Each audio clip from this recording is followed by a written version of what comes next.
नमस्कार दोस्तों, स्वागत है आपका स्टडी फॉर सिविल सर्विसेज में। इस वीडियो में हम देखेंगे 29 मई से लेके पूरा 7 जून तक की पूरी करंट अफेयर्स है इसमें।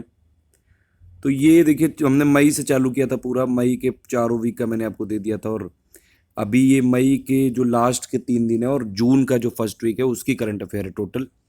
हिंदी मीडियम के नोट्स हैं, ये राजकुमार जी के हैं, और इसमें इंग्लिश वाले टर्म्स भी मैं बताता रहूँगा। तो चलिए स्टार्ट करते हैं पूरी करंट अफेयर्स इसमें। सबसे पहला तो ये है कि वर्ष 2016 का जो संगीत नाटक अकादमी पुरस्कार है वो किसको मिला है? वो मिला है सत्यव्रत राउत को। तो ये आप याद रखिए इसमें कि वर्ष 2016 का जो संगीत नाटक अकादमी पुरस्कार मिला है सत्यव्रत राउत को मिला है। दूसरा जो इसमें न्यूज़ है इसमें कि दादा साहब फाल्के अकादमी पुरस्कार किसको मिला है? देखिए, ये कई सारे लोगों को मिला है। प्रियंका चोपड़ा को मिला है, शिल्पा शेट्टी को मिला है, और ये प्रियंका चोपड़ा को मिला है कि अंतर्राष्ट्रीय स्तर पर जो ये इन्होंने काफ़ी अच्छा परफॉर्म किया है, तो उसके लिए देखिए दादा साहब फाल्के जो मेन पुरस्कार है वो अलग है। वो दादा साहब फाल्के पुरस्कार है और वो इंडिया का हाईएस्ट फिल्म अवार्ड है, तो वो अलग चीज़ है। ये दादा साहब फाल्के एकेडमी पुरस्कार है, ये तो ये अलग है। इसको प्राइवेट बॉडी देती है, और जो मेन पुरस्कार है दादा साहब फाल्के जो इस बार के विश्वनाथ को मिला है उसको गवर्नमेंट देती है। तो गवर्नमेंट ऑफ इंडिया का वो मेन प्राइज़ है। ये तो ऐसे प्राइवेट जो फाल्के परिवार हैं उनको प्राइवेट लोगों ने ये इस्टेब्लिश किया है, उनको ये लोग सम्मानित करते हैं, फाल्के परिवार को बुलाते हैं, और गवर्नमेंट ने फाल्के परिवार को कभी रिकॉग्नाइज नहीं किया है। तो ये अलग चीज़ है, ठीक है। दोनों में ये आप याद रखिएगा डिफरेंस। प्रियंका चोपड़ा को तो मिला ही है, और भी कई सारे लोगों को मिला, 22 कैटेगरी में दिया गया है ये, ठीक है। ये इसलिए ज़्यादा फेमस में आ गया था ये, क्योंकि कई सारे जो बॉलीवुड वहाँ पे हस्ती चली गई थी, तो इसीलिए। नेक्स्ट इसमें करंट अफेयर है कि 29 मई को मनाया जाता है अंतर्राष्ट्रीय संयुक्त राष्ट्र शांति सैनिक दिवस, यानी कि international world peace keeping forces जो डे होता है वो आप समझ सकते हैं। International UN peace keeping force day मनाया जाता है 29 मई को। तो ये आप याद रखिए, और इसका जो थीम क्या थी? Investing in peace around the world. तो ये यूएन पीस कीपिंग जो फोर्सेस होती हैं उनका डे मनाया जाता है 29 मई को, और इसकी थीम क्या थी? Investing in peace around the world, ठीक है। उसके बाद आप देखें तो किस राज्य में भारत का पहला digital sanitary pad bank launch किया गया है? ये किया गया है मुंबई में, महाराष्ट्र में किया गया है। 28 मई को मनाते हैं विश्व मासिक धर्म स्वच्छता दिवस, यानी कि इसको क्या बोलते हैं? मेंस्ट्रुअल हाइजीन डे बोलते हैं इसको इंग्लिश में। तो 28 मई को मनाया जाता है मेंस्ट्रुअल, जो मतलब मासिक धर्म होता है, जो पीरियड्स जो होते हैं, मतलब जितनी भी फीमेल हैं उनके लिए मनाया जाता है मेंस्ट्रुअल हाइजीन डे। इसको हिंदी में बोलते हैं विश्व मासिक धर्म स्वच्छता दिवस। 28 मई को मनाया जाता है, और ये भारत में पहला डिजिटल सैनिटरी पैड ये बैंक कहाँ पे लॉन्च किया गया है? मुंबई में। ये आप याद रखिए, मुंबई महाराष्ट्र में, ठीक है। उसके बाद फिर जेड ब्लैक अगरबत्ती का ब्रांड एम्बेसडर किस भारतीय खिलाड़ी को बनाया गया है? तो ये बनाया गया है MS धोनी को, जेड ब्लैक अगरबत्ती का ब्रांड एम्बेसडर, ठीक है। उसके बाद नेक्स्ट है कि इसरो ने किस रॉकेट का नाम फैट बॉय रखा है? ये रखा है GSLV Mark 3। इसके बारे में भी अभी आगे हम देखेंगे। तो GSLV Mark 3 को बोला गया है फैट बॉय, भारत का बाहुबली बोल सकते हैं इसको। तो ये भारत का बाहुबली तो नहीं, मतलब फैट बॉय रखा है इन्होंने नाम, इसरो ने। उसके बाद फिर ये जूडी क्या है? ये जूडी एक एंड्रॉयड आधारित मेलवेयर ये वायरस है, ये जूडी। और इस वायरस की चपेट में ये बहुत सारे लोग आ गए थे, मतलब बहुत सारे फ़ोन आ गए थे, करीबन 3.5 करोड़ फ़ोन आ गए थे। तो जूडी क्या है ये पूछा जा सकता है। ये एंड्रॉयड बेस्ड मेलवेयर वायरस है ये, ठीक है। Judy Android based malware virus है, तो एंड्रॉयड आधारित मेलवेयर वायरस है।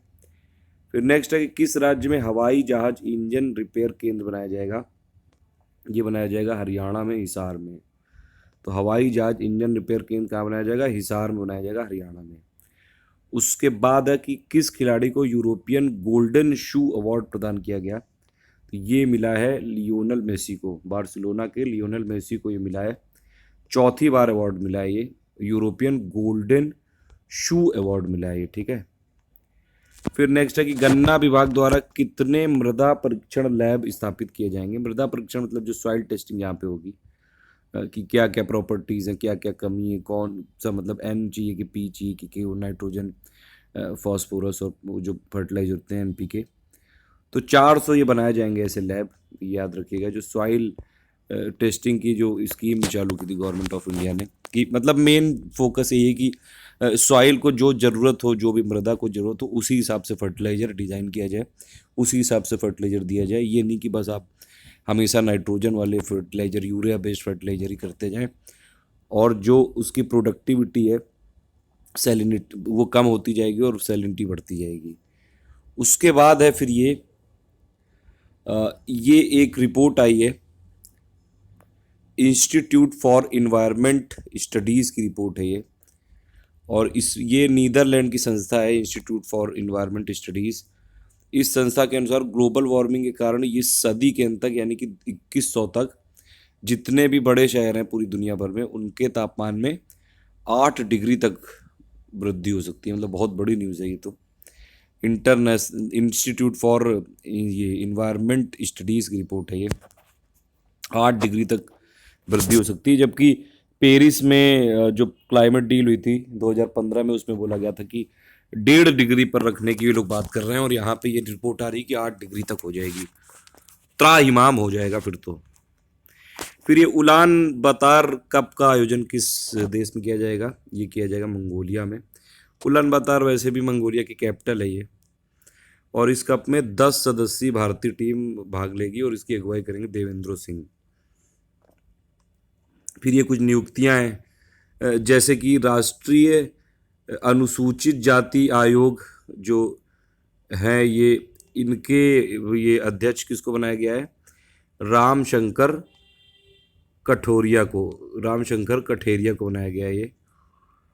ये राष्ट्रीय अनुसूचित जाति आयोग, यानी कि नेशनल शेड्यूल कास्ट जो कमीशन है, ये कॉन्स्टिट्यूशनल बॉडी है, याद रखिएगा। राष्ट्रीय अनुसूचित जाति और राष्ट्रीय अनुसूचित जनजाति, यानी कि NC/SC, NC/ST, ये दोनों कॉन्स्टिट्यूशनल बॉडीज़ हैं, ठीक है। और इसका अध्यक्ष बनाया गया रामशंकर कठेरिया को, NC/SC का, और उपाध्यक्ष हैं L मुरुगन।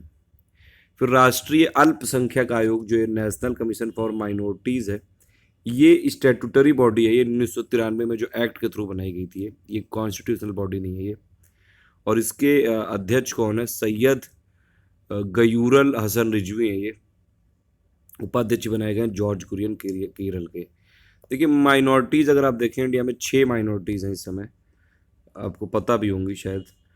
जैसे कि सबसे बड़ी तो माइनॉरिटीज़ है मुस्लिम, क्रिश्चियन भी माइनॉरिटीज़ हैं, बुद्ध भी हैं, बुद्धिस्ट, सिख भी है, जोरोस्ट्रियंस यानी कि पारसीज भी हैं, और प्लस ये अभी लेटेस्ट जो सबसे माइनॉरिटी का दर्जा मिला है वो जैन को। तो 6 माइनॉरिटीज़ इंडिया में, याद रखिएगा। उसके बाद ये दक्षिण एशियाई टेबल टेनिस महासंघ, यानी कि south Asian table tennis federation के अध्यक्ष किसको बनाया गया? दुष्यंत चौटाला, और महासचिव चंदना परेरा को। दोनों का कार्यकाल होगा 4 सालों का। उसके बाद फिर चीन में अमेरिका के नए राजदूत हैं टेरी ब्रांसटैंड। तो ये तो इतना इम्पोर्टेंट नहीं है, ये लोवा के गवर्नर के पद पर कार्यरत थे ये। उसके बाद एयर इंडिया के स्वतंत्र निदेशक हैं सैयद जफर इस्लाम। उसके बाद फिर ये मिरोस्लाव लाजकैक, ये स्लोवाकिया के हैं सॉरी, और इनको बनाया जाएगा संयुक्त राष्ट्र महासभा का जो अभी सेशन होने वाला है, 12 सितंबर से चालू होगा। UN जो जनरल असेंबली का सेशन होने वाला है, उसकी अध्यक्षता करेंगे ये मिरोस्लाव लाजकैक, ये स्लोवाकिया के हैं। ये हर बार जो UN जनरल असेंबली होती है, ये होती है न्यूयॉर्क में ही होती है, जो इसका हेडक्वार्टर है, और हर बार अध्यक्ष उसका बनाया जाता है किसी न किसी कंट्री को। तो अभी तक ये कौन थे? ये इस पहले थे ये, जो 71वां सेशन हुआ था उसमें पीटर थॉमस थे फिजी के, और अब बन जाएंगे जो 72वां सेशन होगा उसमें बन जाएंगे मिरोस्लाव लाजकैक, ठीक है। तो मिरोस्लाव लाजकैक बन जाएंगे, स्लोवाकिया के हैं ये। तो ये आप याद रखिएगा नाम इनका, कि UN महासभा के 72वें सत्र के अध्यक्ष कौन बनेंगे? मिरोस्लाव लाजकैक, स्लोवाकिया के। उसके बाद फिर ये किसे आर्थिक मामलों के सचिव के रूप में नियुक्त किया गया। ये देखिए अभी तक इकोनॉमिक अफेयर्स जो सेक्रेटरी थे वो शशिकांत दास थे, और अब बनाया गया तपन रे को। उसके बाद ये एलेक्जेंडर बुइकिक, ये सर्बिया के राष्ट्रपति बन गए हैं, एलेक्जेंडर बुइकिक, याद रखिए। फिर प्रसार भारती का नया सीईओ बना दिया गया है शशि शेखर वेम्पति को। प्रसार भारती के मतलब ये जो डीडी न्यूज़ है और ये ऑल इंडिया रेडियो है, इन दोनों का ये जो प्रसारण होता है प्रसार भारती के अंडर नहीं होता है ये। अभी तक जवाहर सरकार थे, अब हो गए हैं शशि शेखर वेम्पति इसके सीईओ हो गए हैं, 5 साल का कार्यकाल होगा इनका। फिर राजस्थान क्रिकेट एसोसिएशन के नए अध्यक्ष कौन है? सीपी जोशी, याद रखिएगा इनका नाम, ठीक है। राजस्थान वाले जो हैं वो जरूर याद रखें। फिर अभी गवर्नमेंट ऑफ इंडिया ने अटॉर्नी जनरल जो मुकुल रोहतगी है और जो सॉलिसिटर जनरल रंजीत कुमार हैं, जो इन और भी कई सारे जो लॉ ऑफिसर्स हैं, उनके कार्यकाल में वृद्धि की है। ये गवर्नमेंट के हाथ में होता है, तो ये याद रख लीजिएगा ऐसे। फिलीपींस में भारत के राजदूत हैं जयदीप मजूमदार। फिर ये नेशनल वाटर डेवलपमेंट एजेंसी यानी कि राष्ट्रीय जल विकास एजेंसी के नए महानिदेशक किसको बनाया गया है? डॉक्टर शरद कुमार जैन। उसके और इससे पहले कौन थे? एस मसूद हुसैन। तो एनडब्ल्यूडीए के अभी नए महानिदेशक हैं doctor Sharad Kumar Jain. Table tennis federation ने ये अंपायरों ये के द्वारा अंपायरों और रेफरी कमेटी के सदस्य के रूप में नामांकित होने वाले पहले भारतीय गणेश नीलकांत अय्यर, तो ये आप याद रख सकते हैं। उसके बाद फिर भारत ने अभी भारत की प्रसार भारती ने और ये जो मोरक्को के साथ एक करार किया है, इसमें सहयोग बढ़ाया जाएगा कि वहाँ की जो भी राष्ट्रीय रेडियो है और टीवी प्रसारण संस्था है, सोसाइटी नेशनल डे रेडियो डिफ्यूजन एट डे टेलीविज़न, उसके साथ सहयोग का करार किया जाएगा। देखिए ये गलत लिखा हुआ है यहाँ पे, प्रसार भारती के अध्यक्ष ये मृणाल पांडे नहीं है, ये इंडिया के एम्बेसडर ने साइन किया था। उसके बाद फिर ये मोनाको ग्रांड प्री रेस जो खिताब हुई थी फार्मूला 1 की, उसमें विजेता बने सेबेस्टियन वेटेल और उप विजेता बने किमी राइकोनेन, ठीक है। उसके बाद डीप ओशन मिशन है ये करेगा जो इंडिया की मिनिस्ट्री ऑफ अर्थ साइंसेज है, यानी कि केंद्रीय पृथ्वी विज्ञान मंत्रालय, जनवरी 2018 से प्रारंभ करेगा ये डीप ओशन मिशन। और ये मिशन समुद्र अनुसंधान क्षेत्र में भारत की वर्तमान स्थिति को बेहतर करेगा। मतलब वैसे भी इंडिया ने पहले भी एक्सप्लोरेशन कर रखे हैं, जो पॉली मैग्नेटिक वो जो PMN है कि पॉली कौन सी थी वो पॉली मैग्नीशियम जो नोड्यूल्स हैं और भी सल्फर के नोड्यूल्स, वो सब के लिए, तो वो आप याद रख सकते हैं। उसके बाद है फिर अभी गोवा की राज्य सरकार ने प्लास्टिक बैग जो होते हैं उनको ये जो लोकल जो प्लास्टिक बैग जैसे आप कुछ लेने आते हैं वो सब, उस पर बैन लगा दिया और 5,000 रुपये जुर्माना लगेगा अगर ये सब किसी ने किया। तो गोवा ने किया है ये, गोवा राज्य सरकार ने प्लास्टिक बैग की खरीद और बेच पर 5,000 रुपये जुर्माना लगाने की घोषणा की है। फिर राजस्थान हाईकोर्ट ने गाय को राष्ट्रीय पशु घोषित करने का सुझाव दिया है। तो ये पूछा जा सकता है कि अभी किस हाईकोर्ट ने बोला है, किस हाईकोर्ट के जज ने बोला है कि गाय को नेशनल एनिमल डिक्लेयर कर दो? तो राजस्थान हाईकोर्ट ने बोला है ये। बहुत सारे तर्क भी दिए हैं उसमें, ये वेदों में लिखा हुआ है, ऐसा करके बोला है कुछ कि गाय हमारी मतलब गाय पूरा कंप्लीटली एक तरह से आप उसको सोच सकते हैं क्लिनिक होती है और भी बहुत सारे फायदे होते हैं, तो वो सब बताया है। फिर भारत का पहला राज्य कौन है जिसने स्वचालित तटीय चेतावनी प्रणाली स्थापित की है? थोड़ा हिंदी इसमें कठिन है, उड़ीसा ने की है ये। एक्चुअली उड़ीसा और आंध्र प्रदेश में ही आते रहते हैं साइक्लोन, तो इन्होंने ये जो एक मतलब ऐसी अलर्ट की एक प्रणाली की है कि जिससे आप 122 सायरन एक साथ बज जाएंगे और सभी को पता चल जाएगा कि जो कोस्टल में मतलब कुछ साइक्लोन आने वाला है, या फिर एक तरह से वार्निंग देने के लिए ये किए ये। एग्जैक्टली इंग्लिश अभी मुझे याद नहीं आ रही, तो आप ये देख लीजिएगा, स्वचालित तटीय चेतावनी प्रणाली है ये। तो ये किसने की है? सबसे पहले उड़ीसा ने की है। उड़ीसा और आंध्र प्रदेश दोनों डेवलप कर रहे हैं, उड़ीसा ने इसको डेवलप कर लिया है और आंध्र प्रदेश भी कर रहा है, ठीक है। तो किस देश ने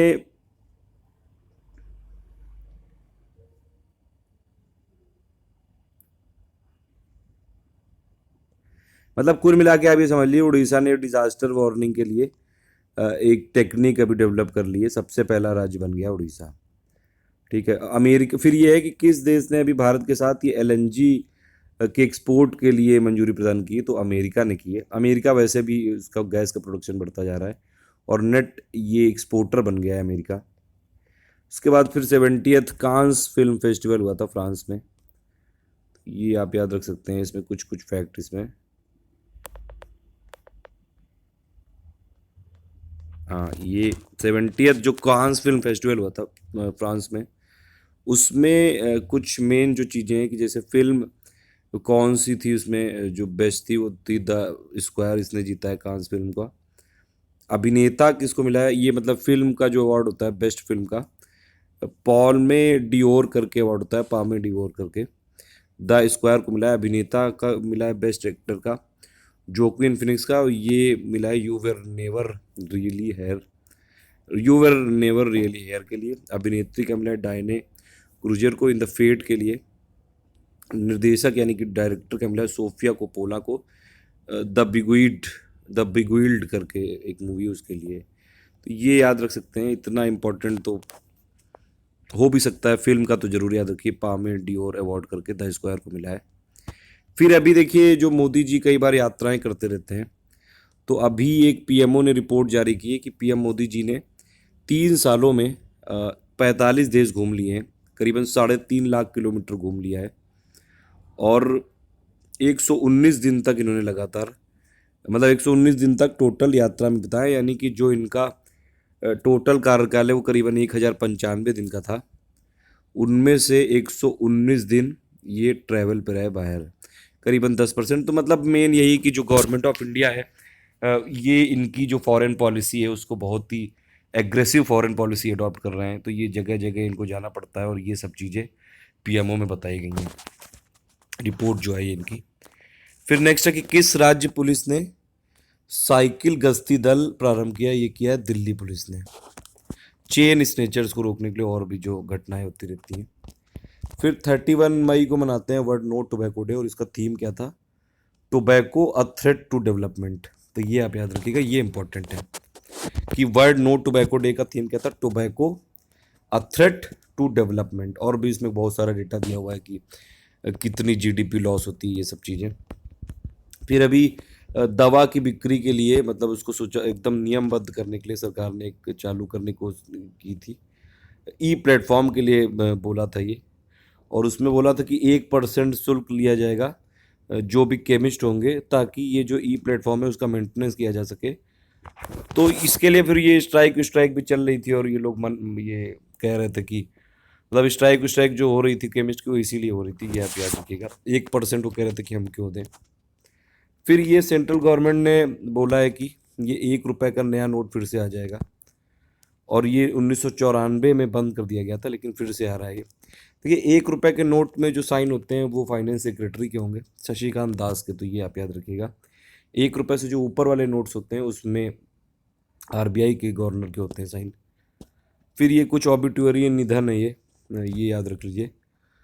पनामा के भूतपूर्व तानाशाह मैनुअल एंटोनियो नारियेगा का निधन हो गया। फिर दासरी नारायण राव का निधन हो गया, तेलुगु भाषा के फिल्म निर्माता थे ये, और दूरदर्शन पर जो प्रसारित होता था एक सीरियल विश्वामित्र का ये निर्माण इन्होंने किया था। कॉन्स्टेंटाइन मित्सोताकिस, ये ग्रीस के पूर्व प्रधानमंत्री थे, इनका भी निधन हो गया। एस अब्दुल रहमान, और इनका नाम है कविको, ये भी तमिल कवि थे, ये इनका भी निधन हो गया, और इनकी तमिल का विकृति आलाप नाई को ये एक राष्ट्रीय ये साहित्य अकादमी पुरस्कार मिला था। अदनान खगोशी, ये हथियारों का कारोबारी था ये, और इसका भी निधन हो गया, सऊदी अरबिया का था ये। फिर ये और कुछ रिपोर्ट हैं कि एक डेलॉयट करके कंपनी है, उसने डेलॉयट करके एक ऑडिट और वित्तीय परामर्श कंपनी है, उसने एक रिपोर्ट निकाली है कि सबसे जो जटिल, जो सबसे कॉम्प्लेक्स टैक्स सिस्टम है वो है चाइना का, और सेकंड नंबर पे इंडिया, थर्ड नंबर पे है ऑस्ट्रेलिया। ये आप याद रख सकते हैं कि सबसे जटिल जो टैक्स सिस्टम है, कर व्यवस्था है, वो चाइना का है, और सेकंड नंबर पे इंडिया है।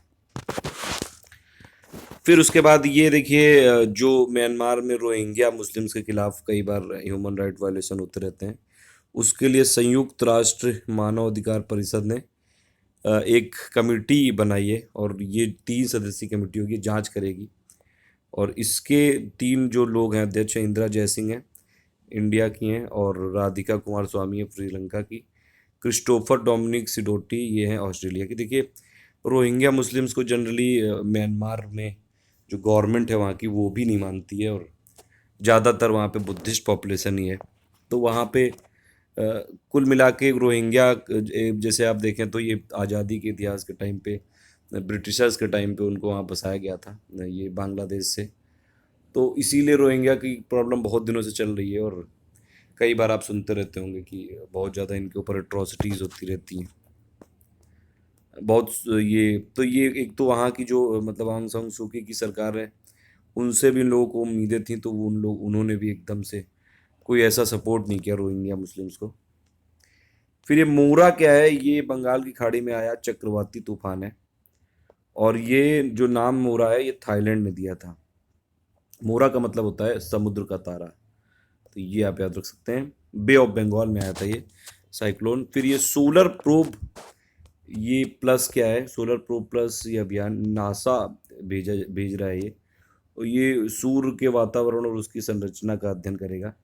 कुल मिला के मतलब सन की पूरी ये कैसा एनवायरनमेंट है और क्या क्या कैसे कैसे इसका स्ट्रक्चर फॉर्म हुआ, ये सब करेगा पता। 2018 से प्रारंभ होगा ये, 610 ग्राम का है, 1370 डिग्री सेल्सियस तक ये टेम्परेचर सस्टेन कर सकता है। तो ये आप याद रख सकते हैं। सोलर प्रोब जो ये प्लस मिशन है ये नासा भेज रहा है, ये आप याद रखिएगा, ठीक है, नासा। फिर है इसमें कि किस देश ने इंटर कॉन्टिनेंटल बैलिस्टिक मिसाइल प्रतिरोधक प्रणाली का पहली बार जमीन से एयर हवा यानी कि सरफेस टू एयर का पहली बार सफल प्रशिक्षण किया है, आईसीबीएम का। ऐसी आईसीबीएम जो कि जमीन से हवा को मारेगी, सरफेस टू एयर, इसके लिए किया है अमेरिका ने। अमेरिका खुद तो दूसरों पे प्रतिबंध लगाता रहता है, लेकिन खुद ये मिसाइल के परीक्षण करता रहता है, ठीक है। फिर डब्ल्यूएचओ ने किस भारतीय मंत्री को World No Tobacco Day award से सम्मानित किया था, ये जेपी नड्डा को किया है। ऑब्वियसली इंडिया के जो हेल्थ मिनिस्टर हैं, और भी 5 लोगों 5 अन्य देशों के मंत्रियों को भी किया गया है, ये अवार्ड दिया गया है। उसके बाद विश्व का पहला लेपर्ड रिजर्व यानी कि तेंदुआ अभ्यारण्य, ये भारत के किस राज्य में बनाया जाएगा, राजस्थान में बनाया जाएगा, जयपुर में। और ये झालाना वन क्षेत्र में विकसित किया जाएगा, ये आप याद रखिएगा। आयरलैंड के जो प्रधानमंत्री अभी जो न्यूज़ आई है वो इंडिया के ओरिजिन के हैं, वो लियो वद वरदकर, ठीक है। और सबसे बड़ी बात है ये कि होमोसेक्सुअल है ये, और ये आयरलैंड के सबसे युवा व सब पहले मतलब समलैंगिक पीएम होंगे, तो होमोसेक्सुअल प्राइम मिनिस्टर होंगे आयरलैंड के। और ये पार्टी है थी इनकी फाइन गेल, और उन्होंने हराया किसको, सिमोन कोवेनी को। तो ये देखिए होमोसेक्सुअल है इसलिए थोड़ी इंपॉर्टेंट न्यूज़ है ये, थोड़ी हट के है, तो ये यूपी पीसेस में ज़रूर आ सकती है ये, कि अभी किस देश के प्रधानमंत्री चुने गए हैं जो कि होमोसेक्सुअल है या फिर समलैंगिक है, ऐसे करके क्वेश्चन आ सकता है। तो ये आयरलैंड के हैं, लियो वारदकर, ये भारतीय मूल के हैं इसलिए भी इम्पोर्टेंट है। पृथ्वी 2 मिसाइल का फिर सफल परीक्षण किया है, सरफेस टू सरफेस है, बाला से चांदीपुर उड़ीसा से। जो 70th वर्ल्ड हेल्थ असेंबली हुई थी, डब्ल्यूएचओ ने जो की थी, वो हुई थी जिनेवा में, स्विट्जरलैंड में। उड़ीसा के किस जिले में एमआईटीएस फूड पार्क स्थापित किया जाएगा, रायगढ़ में। फिर किस देश की संसद ने शासक पद त्याग कानून पारित किया, मतलब ब्लास्फेमी वाला जो एक्ट है वो पास कर दिया है, जापान ने। उसके बाद फिर ये वैश्विक थिंक टैंक ये है Institute for Economic and Peace, IEP की एक रिपोर्ट है 2017 की। और आईईपी का मुख्यालय कहाँ पे है, आईईपी का मुख्यालय है सिडनी में। तो आईईपी यानी कि Institute for Economic and Peace, इसने रिपोर्ट पब्लिश की है विश्व शांति सूचकांक यानी कि ग्लोबल पीस इंडेक्स, जीपीआई। तो इसने तो ये आप याद रखिए, कोई भी जो इंडेक्स होता है उसकी इंडिया की रैंकिंग उसमें क्या है और वो कौन इंस्टीट्यूशन पब्लिश करता है। तो विश्व शांति विश्व विश्व शांति सूचकांक पब्लिश करता है आईईपी, यानी कि Institute for Economic and Peace, और ये सिडनी बेस्ड है। और ये इसने की ग्लोबल पीस इंडेक्स, और इसमें इंडिया का जो रैंकिंग आई है 137 आई है। पिछली बार हमारी रैंकिंग थी 141, तो 4 प्लेसेस का उछाल आया है। और इसके हिसाब से पिछली बार से इस बार थोड़ा सा पीस बढ़ा है पूरी दुनिया भर में। नंबर 1 पे है आइसलैंड, 10 साल से है ये ग्लोबल पीस इंडेक्स में नंबर 1 पे। 2 पे न्यूजीलैंड, 3 पे पुर्तगाल। सबसे जो आसान देश है वो सीरिया है। सबसे आसान देश जरूर याद रखिएगा, सीरिया है ये। भारत का पोजीशन हो गया 137, और सबसे मतलब सबसे जो शान देश है वो आइसलैंड है। ठीक है। और ये जो जीपीआई यानी कि ग्लोबल पीस इंडेक्स, इसके कुछ ये फैक्टर्स भी हैं किस किस को बेस करके ये बनाया जाता है। तो ये किस किस चीज़ों को ध्यान में रखता है, हिंसक अपराध की घटनाएं क्या क्या, क्या मतलब क्या किसी भी कंट्री में हिंसक अपराध की जो घटना है वो कितनी हुई, सैन्यकरण के स्तर कितना है, हथियारों का आयात कितना हो रहा है, और शरणार्थी जो रिफ्यूजीज हैं और उनकी गतिविधियों, और आंतरिक संघर्ष में मारे गए लोगों की संख्या। तो ये सब चीज़ें मतलब 23 इसमें टोटल इंडिकेटर्स हैं जिनके आधार पर ही ग्लोबल पीस इंडेक्स बनाया जाता है। उसमें इंडिया की रैंकिंग इतनी 137 है, और 2017 में 137, 2016 में थी 141। नंबर 1 पे आइसलैंड, सबसे लास्ट में सीरिया। फिर ये मिचिबिकी एक संख्या 2 उपग्रह है, ये जापान का है, और यह देश का हाई प्रिसीजन पोजिशनिंग सिस्टम, सटीक स्थिति निर्धारण प्रणाली है ये।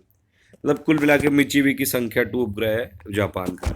इतना दूसरे देशों का याद नहीं रखना होता है, बस ये जरूर याद रखिए कि किस देश का है।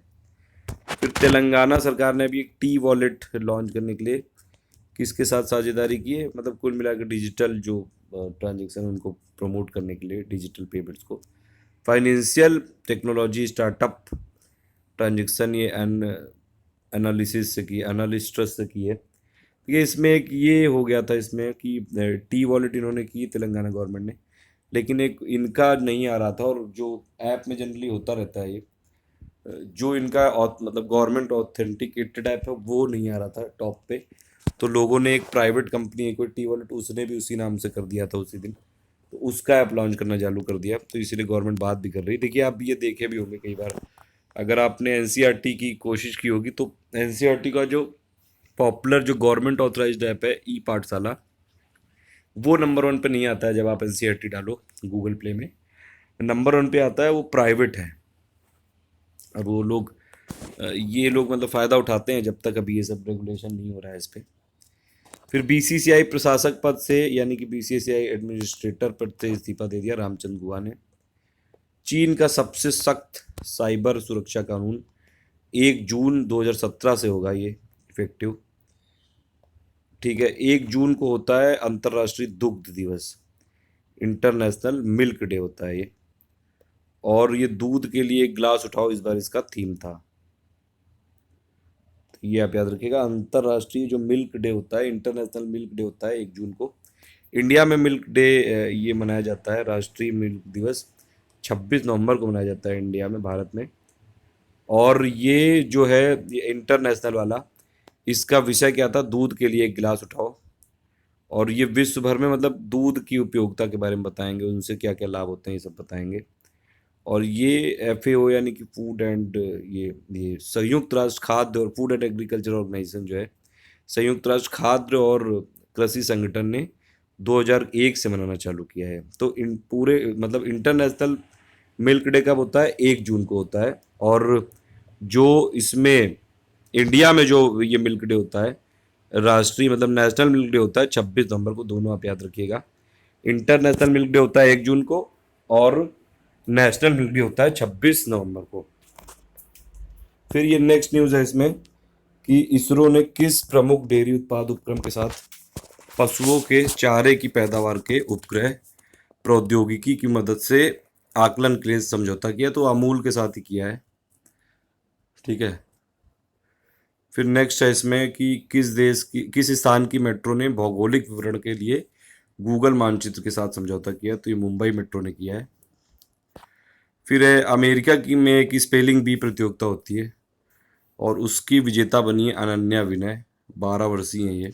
6 से 15 साल के बच्चे इसमें पार्टिसिपेट करते हैं।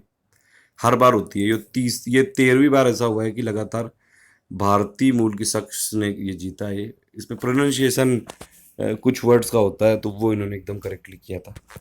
स्पेलिंग बी प्रतियोगिता होती है ये। फिर नेक्स्ट है कि इंडियन रेलवे ने एक स्कीम चालू की, बाय नाउ पे लेटर। और इसमें ये है कि ऑनलाइन टिकट आप ज़्यादा से ज़्यादा खरीदें और उसके लिए थोड़ा सा ये लोग ऑफर दे रहे हैं। तो बाय नाउ पे लेटर इंडियन रेलवे ने की है। वैसे तो इंडियन रेलवे में टिकट ही नहीं मिलती है, तो इसके लिए मतलब ये कुछ ना कुछ ही कर रहे हैं कि ज़्यादा से ज़्यादा लोग ऑनलाइन टिकट खरीदें। नेक्स्ट है इसमें कि किस कंपनी ने विश्व का सबसे बड़ा विमान तैयार किया है। देखिए ये किया है स्ट्रेटो लॉन्च सिस्टम्स ने। ये विमान इतना बड़ा है कि एक फुटबॉल ग्राउंड के बराबर है ये पूरा। और ये माइक्रोसॉफ्ट के ये सह संस्थापक थे, को फाउंडर थे ये, पॉल एलन। उन्होंने इस विमान को प्रदर्शित किया। तो ये एक देखिए इसका मेन काम क्या होगा, इस विमान का इतना बड़ा बनाया गया कि ये थोड़ा सा ऊंचाई तक ले जाएगा जो भी रॉकेट लॉन्च करने होंगे सैटेलाइट, उनको फिर ऊपर जाके और फिर ये लॉन्च कर देगा, ताकि उसमें डिले और ये सब चीज़ें जो यहाँ आपके एटमॉस्फेयर में होती है, तो अगर कोई ऐसी रिस्ट्रिक्शन है तो उसको ओवरकम करने के लिए तो इसका मेन काम यही होगा इसमें कि ये अंतरिक्ष में सैटेलाइट लॉन्च करने के लिए प्रयोग किया जाएगा। ये ऊपर ले जाएगा मतलब हाइट पे और वहाँ से लॉन्च करेगा ये सैटेलाइट। और ये मतलब जो अपने पंखों से फुटबॉल मैदान जितना स्थान गिरता है, तो ये आप याद रखिए। तो ये विश्व का सबसे बड़ा एयरप्लेन है, ये वर्ल्ड बिगेस्ट एयरप्लेन बनाया है किसने, स्ट्रेटो लॉन्च सिस्टम्स ने। फिर डेनमार्क ने कितने साल पुराना ईश निंदा ये कानून को निरस्त कर दिया है। ये ईश निंदा कानून को ब्लास्फेमी कहते हैं और ये कितना साल पुराना था, 334 साल पुराना था। तो इसमें लोगों को धार्मिक किताबों को जलाने या धर्म का अपमान करने से रोकता था ये डेनमार्क का कानून। ये मैंने पहले कुछ और में बता दिया था, ब्लास्फेमी।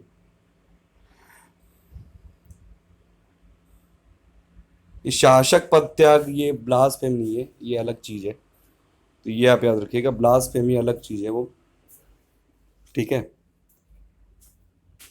शासक पद त्याग मतलब एक एब्डिकेशन इसका मतलब होगा कि वो कोई भी जो शासक है वो अपने हिसाब से वो चाहे तो उस पद को त्याग कर सकता है, तो ये अलग चीज़ है, ठीक है। ये एब्डिकेशन है, वो है ब्लास्फेमी। हिंदी बड़ी कंफ्यूजिंग रहती है कई बार। तो ईश निंदा जो कानून है, इंग्लिश में तो समझ में आता है लेकिन ये हिंदी में कई बार थोड़ा कंफ्यूजन रहता है। तो ईश निंदा कानून जो ब्लास्फेमी एक्ट है वो डेनमार्क ने ख़त्म कर दिया है। इसमें मतलब ये था कि कोई भी धार्मिक किताबों को जलाने और धर्म का अपमान करने से रोकता था, तो वो डेनमार्क ने ख़त्म कर दिया है, 334 साल पुराना था। फिर सेबी ने किस कंपनी को भारतीय एयरटेल में विलय की मंजूरी प्रदान की है, यह टेलीनॉर ने। टेलीनॉर से हो जाएगा ये भारतीय एयरटेल। फिर है कि किस भारतीय संस्था को प्रतिष्ठित एशिया पैसिफिक क्वालिटी नेटवर्क की जो गुणवत्ता पुरस्कार मिला है, ये मिला है भारतीय राष्ट्रीय मूल्यांकन और प्रत्यायन परिषद को। ये गुणवत्ता गारंटी में अंतर्राष्ट्रीय सहयोग के लिए मिला है ये। उसके बाद ये कुछ खेल की न्यूज़ है कि 21वीं जो फेडरेशन कप हुआ था, नेशनल सीनियर एथलेटिक्स चैंपियनशिप, उसमें महिलाओं की हैमर थ्रो में राष्ट्रीय रिकॉर्ड बनाया किसने, स्वर्ण पदक जीता सरिता सिंह ने, यूपी की सरिता सिंह ने। ये जो हुई थी 21वीं federation cup national senior athletics championship, इसमें हैमर थ्रो में नेशनल रिकॉर्ड बनाया और स्वर्ण पदक जीता। सरिता सिंह यूपी की है ये, इसलिए याद रखिएगा यूपी पीसेस वाले लोग। उसके बाद है फिर इसमें कि मनिका बत्रा और मोहुमा दास की जोड़ी ने खेल में ये टेबल टेनिस के मतलब क्वार्टर फाइनल में पहुंचने वाली पहली भारतीय जोड़ी बन गई है ये, ठीक है। थाईलैंड ओपन ग्रां प्री जो हुआ था बैडमिंटन, उसका आयोजन कहाँ पे होता है, बैंकॉक में होता है। विजेता है बी साई प्रणीत और इसका उप विजेता मतलब मेन इसका विनर याद रखिए, थाईलैंड ओपन जो ग्रां प्री हुआ था, बी साई प्रणीत। ये यूईएफए जो यूफा ये चैंपियंस लीग फुटबॉल, ये हुई थी वेल्स में, इंग्लैंड में मतलब, और ये हुई थी कार्डिफ में विजेता तो आप जानते ही होंगे रियल मैड्रिड। और ये उप विजेता ये बनी है जुवेंटस, इटली की टीम है। रियल मैड्रिड स्पेन की है। लगातार दूसरी बार ये टीम जीती है। ये लगातार दूसरी बार ये यूईएफए चैंपियंस लीग फुटबॉल खेल कप जीतने वाली दूसरी टीम बन गई रियल मैड्रिड स्पेन की। फिर ये आईटीएफ पुरुष फ्यूचर्स टेनिस खिताब, ये उसका विजेता कौन है? रामकुमार रामनाथन, भारतीय है। इतना याद रखिए बस। फिर कुछ और है कि जैसे मोदी गवर्नमेंट के 3 साल हुए हैं, तो उसके लिए एक मोदी उत्सव का आयोजन किया गया था, मोदी उत्सव का उद्घाटन किया गया था। तो मोदी उत्सव मनाया जाएगा, ये मनाया गया था, मतलब making of developed India fest नाम है इसका। तो मोदी फेस्ट जो हो रहा है उसका नाम है, वो मतलब वैसा मोदी नहीं कि वो जो पीएम मोदी उनके वर्ड वाला मोदी नहीं है। इसको डेवलप किया गया कि मेकिंग ऑफ डेवलप्ड इंडिया। तो ये मोदी फेस्ट मनाया गया था। कहाँ से स्टार्ट किया गया? बेंगलुरु से स्टार्ट किया गया। 3 साल पूरे हो गए थे उसी के बारे में कि गवर्नमेंट ने कौन कौन सी योजनाएं चलाई हैं, क्या क्या है, लोग पब्लिक वेलफेयर के लिए कर रहे हैं, ये सब के मतलब लोग अवेयर हो जाए, उसके लिए मोदी फेस्ट चालू किया गया था बेंगलुरु से। उसके बाद ये कृषि से क्षेत्र में उत्कृष्ट कार्य होती किस कृषि वैज्ञानिक को राष्ट्रपति पुरस्कार से सम्मानित किया गया? तो ये किया गया डॉक्टर बी आर छिपा को। डॉक्टर बी आर छिपा को मिला है राष्ट्रपति पुरस्कार से सम्मानित किया गया है। और इनको दिया गया है सरदार वल्लभ भाई पटेल पुरस्कार से सम्मानित किया गया है। 5 लाख रुपए मिलेंगे इनको। तो इन्होंने कृषि में एक उत्कृष्ट काम किया है, इसके लिए मिला है डॉक्टर बी आर छिपा को राष्ट्रपति पुरस्कार, या फिर इसको सरदार वल्लभ भाई पटेल पुरस्कार भी बोलते हैं। फिर ये QRSAM है, यानी कि quick reaction surface to air missile है। ये इंडिजिनस टेक्निक से बनी, स्वदेशी तकनीक से सतह से ये हवा की मार करेगी, मतलब सरफेस टू एयर है। और इसका जो परीक्षण हुआ है चांदीपुर उड़ीसा में, DRDO और BEL ने बनाया है इसको।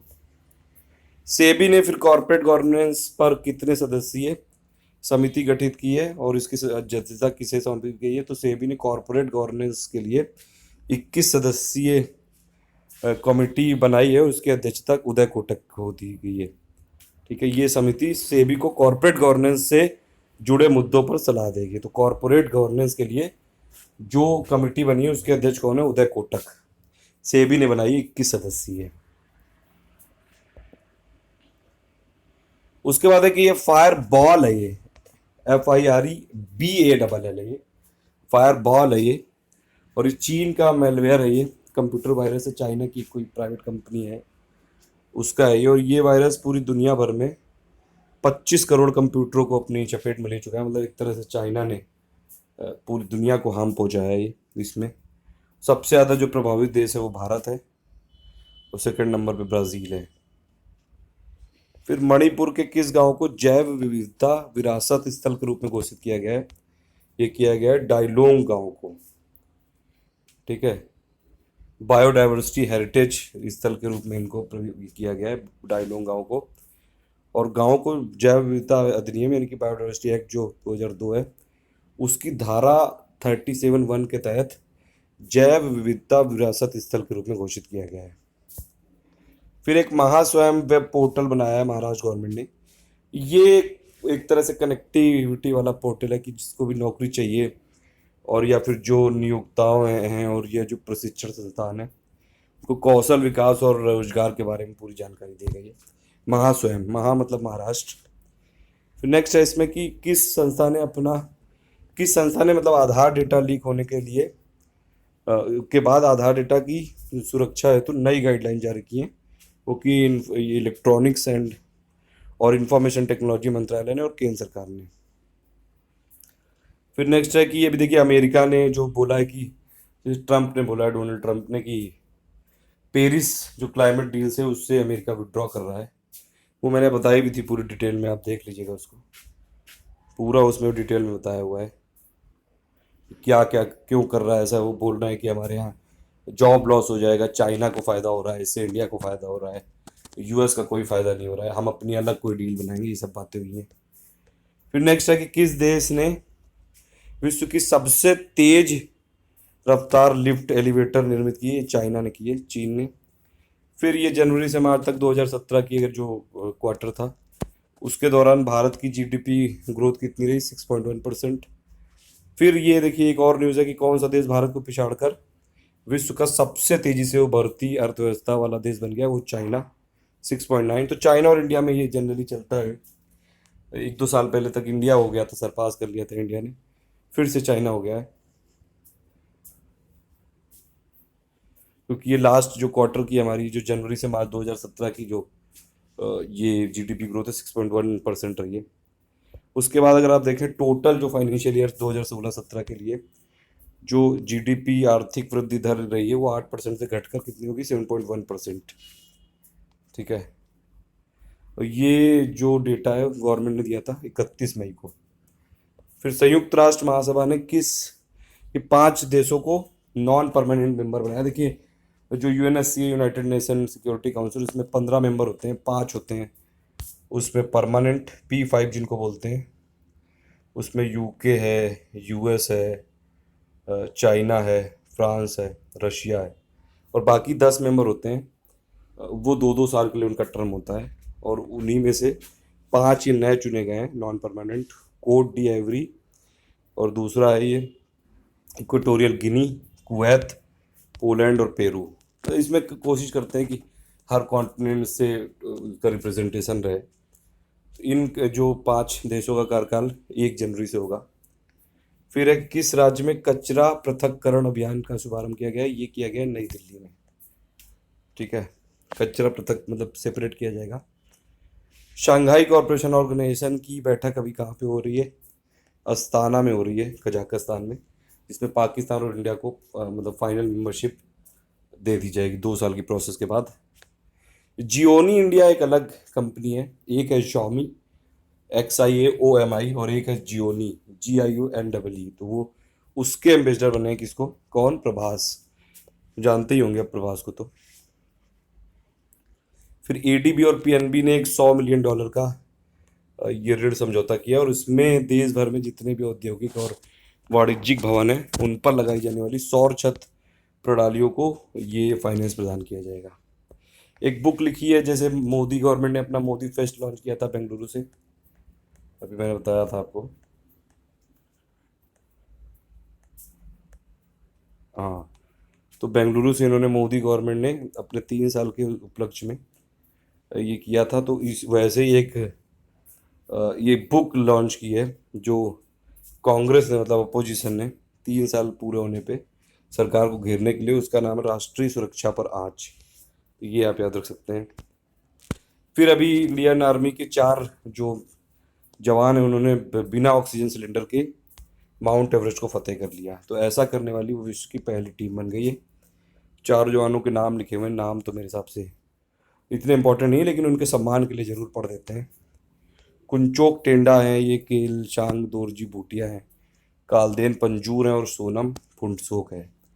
ठीक है, अब तक 4,000 से ज़्यादा लोग माउंट एवरेस्ट को फतेह कर चुके हैं। देखिए वेस्ट इंडीज क्रिकेट टीम का अब ऑफिशियल नेम हो गया है विंडीज, याद रखिएगा।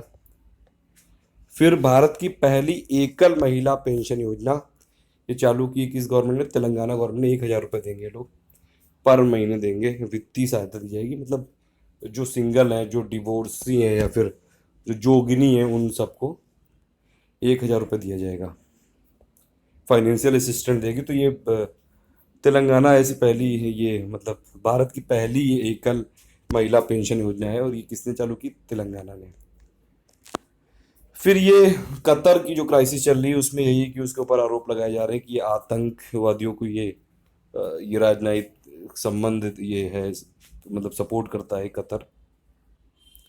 कतर पर आरोप लगे हैं कि इसने मुस्लिम ब्रदरहुड, अलकायदा और आईएस जैसे आतंकवादी संगठनों को के साथ रिश्ते रखे हैं, मतलब कुछ ना कुछ सपोर्ट किया है। तो इसीलिए कुछ देश हैं उन्होंने कतर को बायकॉट कर दिया, आउटकास्ट कर दिया है, जैसे कि सऊदी अरब, बहरीन, यमन और मिस्र और संयुक्त अरब अमीरात। इस पे एक अलग वीडियो बनाऊंगा, क्योंकि बहुत ये थोड़ा सा समझाना पड़ेगा इसमें। कुल मिला के अभी यही समझ लीजिए कि कुछ मुस्लिम देशों ने कतर को बायकॉट कर दिया है और उनसे सभी डिप्लोमेटिक रिलेशन ख़त्म कर लिए हैं, और उस पर आरोप ये लगाया कि ये जो आतंकवादी संगठन है उसको सपोर्ट करता है ये। 5 जून को तो आप जानते ही हैं वर्ल्ड इन्वायरमेंट डे मनाते हैं, और इस बार का थीम क्या था? कनेक्टिंग पीपल टू नेचर, यानी कि लोगों को पर्यावरण से जोड़ना। ये वर्ल्ड इन्वायरमेंट डे का थीम था। और इस वर्ष का ये जो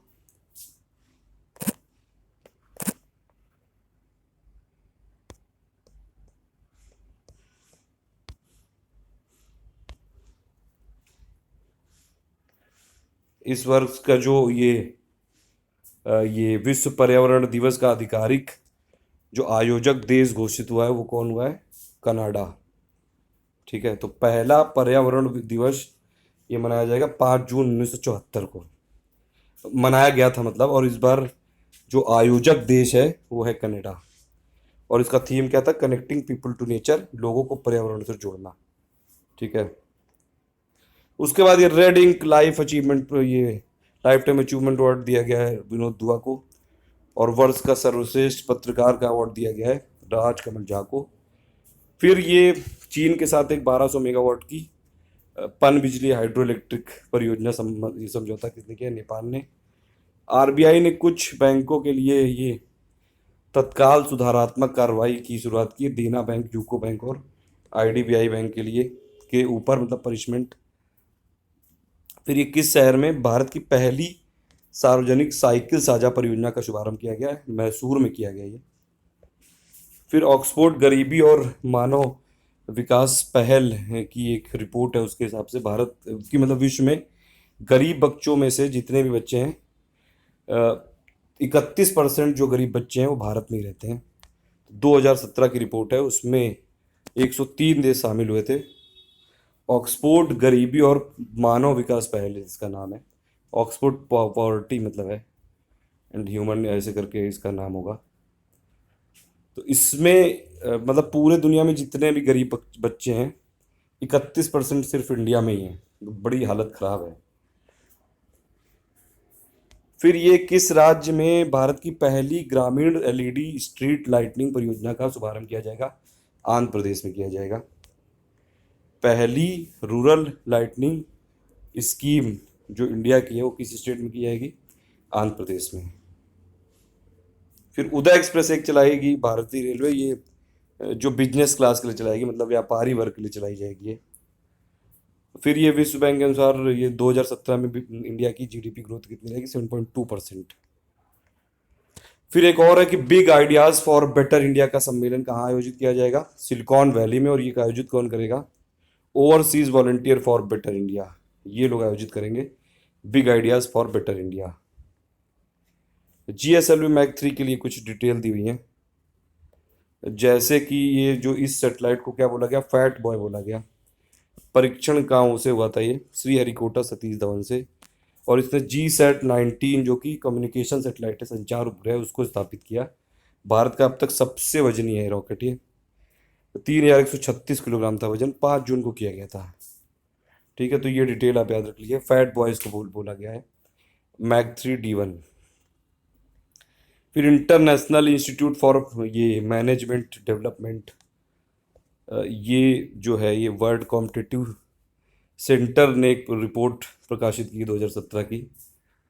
इसमें वार्षिक प्रतिस्पर्धा सूची यानी कि वर्ल्ड कॉम्पिटिटिवनेस इंडेक्स बनाया गया है जो, उसके हिसाब से अगर आप देखें तो मतलब ये है कुल मिला के वर्ल्ड जो कॉम्पिटिटिवनेस इंडेक्स यानी कि वार्षिक प्रतिस्पर्धा सूची है, उसमें नंबर 1 पे हांगकांग है, 2 पे स्विट्जरलैंड है, 3 पे सिंगापुर है, 4 पे यूएई है। और इंडिया की रैंकिंग हो गई है 45वीं। 2016 में थी 41वीं रैंकिंग और गिर गई है। और इसको पब्लिश कौन करता है? International institute for management development. ठीक है, ये वर्ल्ड कॉम्पिटिटिवनेस सेंटर ने प्रकाशित किए। और आईएमडी ये 1989 से कर रहा है ये। आईएमडी मतलब वो किसने बनाया था? ये प्रोफेसर स्टीफन करेली ने बनाया था 1989 में। तो कुल मिला के वर्ल्ड कॉम्पिटिटिवनेस इंडेक्स में इंडिया की रैंकिंग 45वीं हो गई, 41 2016 में थी। फिर एक और 2017 का अगर आप देखें ग्लोबल रिटेल डेवलपमेंट इंडेक्स, उसका 16th संस्करण आया है। और उसका शीर्षक क्या है? The age of focus. और उसमें जो ईज ऑफ डूइंग बिजनेस यानी कि व्यापार सुगमता की रैंकिंग, इंडिया नंबर 1 पे है, चाइना नंबर 2 में, रिटेल डेवलपमेंट इंडेक्स में है, याद रखिएगा। 2017 का ग्लोबल रिटेल डेवलपमेंट इंडेक्स में इंडिया नंबर 1 पे है। 30 इसमें विकासशील देशों की रैंकिंग में भारत ने चीन को पीछे छोड़ा है।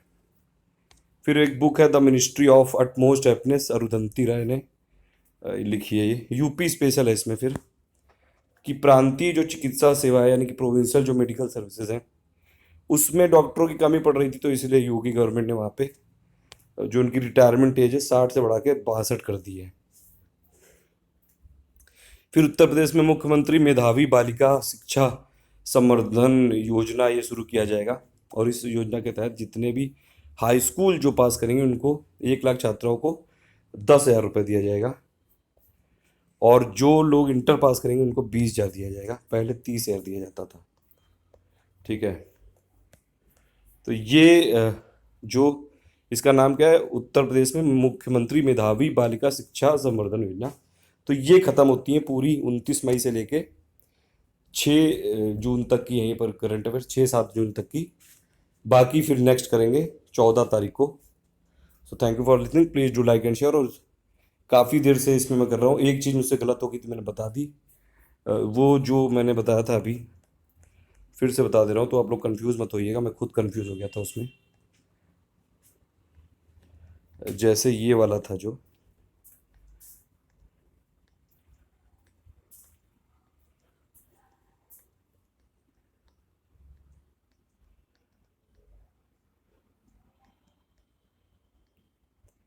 हाँ, शासक जो पद त्याग गई, एब्डिकेशन होगा यहाँ पे इसका वर्ड इंग्लिश में। और जो एक अलग था वो जो डेनमार्क में कितना 300 कुछ साल पुराना था, वो जो ख़त्म कर दिया गया है वो अलग है। हाँ, 334 साल पुराना। ईश निंदा का मतलब होता है ब्लास्फेमी एक्ट। ठीक है, thank you for listening, please do like and share.